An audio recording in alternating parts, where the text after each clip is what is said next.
Hi everyone, I'm Nicolo Hernandez from BSHM1A.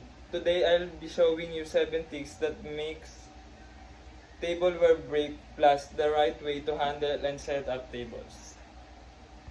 First, slippery surfaces. Spills or wet hands can be make plates that glasses slides right off and break.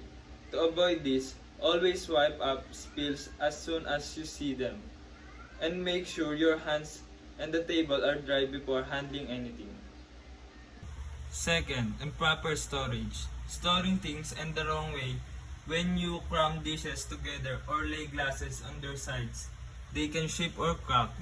The fix: keep everything spaced out. Stands glasses upright and put plates and bowls in separate piles. Third, improper handling. Handling items wrong. Holding glasses by the rim or touching the eating part of plates can break them and isn't clean. Always hold glasses by the base or stem and plates by the other rim only. Fourth, improper stacking. Stacking too heavy or mixed sizes, putting big things on small ones will crush them. Stack only the same size items and don't make piles too tall. Keep it stable.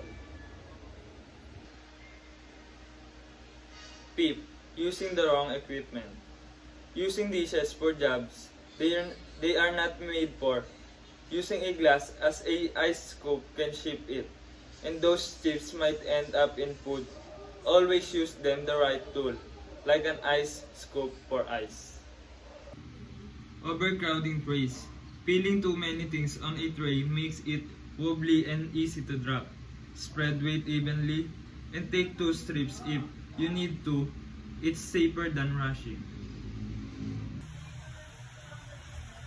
Rushing or not paying attention can make you bump into tables or drop things.